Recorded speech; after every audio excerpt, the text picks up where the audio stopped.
এক সময় একটি সবুজে ঘেরা গ্রামে বাস করত এক সুন্দর ময়ূর। তার পালক ছিল নীল আর সবুজের ঝিলিকে ভরা, সূর্যের আলো পড়লে যেন রংধনু নেমে আসত মাটিতে। গ্রামের সবাই তাকে দেখলে থমকে যেত। পাখিরা দূর থেকে তাকিয়ে থাকত, মানুষও অবাক হয়ে বলত, কি অপরূপ। এই প্রশংসাই ধীরে ধীরে ময়ূরের মনে অহংকার জন্ম দিল। ময়ূর ভাবতে শুরু করল, সে সবার থেকে আলাদা, সবার থেকে শ্রেষ্ঠ। সে অন্য পাখিদের সঙ্গে মিশত না। কাক, চড়ুই বা দোয়েল কাছে এলেই সে পালক মেলে ধরত আর বলত, আমার মতো সৌন্দর্য তোমাদের আছে? অন্য পাখিরা চুপচাপ সরে যেত। তারা জানত সৌন্দর্য বড় কথা নয়, কিন্তু ময়ূর তা বুঝত না। একদিন গ্রামের পাশে জঙ্গলে ভয়ঙ্কর ঝড় এল। আকাশ কালো মেঘে ঢেকে গেল, বাতাসে গাছ দুলতে লাগল। সব পাখি নিরাপদ আশ্রয় খুঁজতে ছোটাছুটি শুরু করল। চড়ুইরা ছোট ফাঁকফোকরে ঢুকে পড়ল, কাকরা বড় গাছের শক্ত ডালে বসে রইল, দোয়েলরা ঝোপের ভেতর লুকাল। কিন্তু ময়ূরের বিশাল পালক ঝড়ে ভারী হয়ে উঠল। সে উড়তেও পারল না, লুকোতেও পারল না।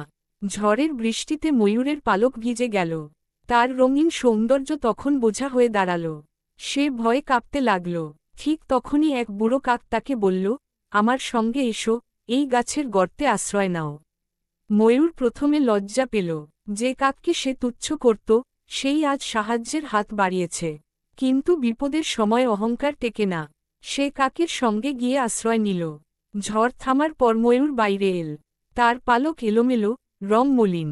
সে চারপাশে তাকিয়ে দেখল, সব পাখি বেঁচে আছে, সবাই একে অপরের পাশে। তখন তার চোখ খুলে গেল।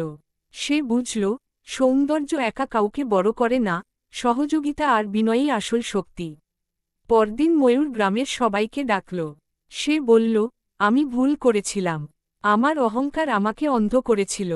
আজ থেকে আমি সবার বন্ধু। কাক, চড়ুই, দোয়েল সবাই অবাক হয়ে খুশি হল। সেই দিন থেকে ময়ূর আর কখনো নিজেকে শ্রেষ্ঠ ভাবেনি। সে তার সৌন্দর্যকে অহংকার নয়, আনন্দ ভাগ করে নেওয়ার উপায় বানাল।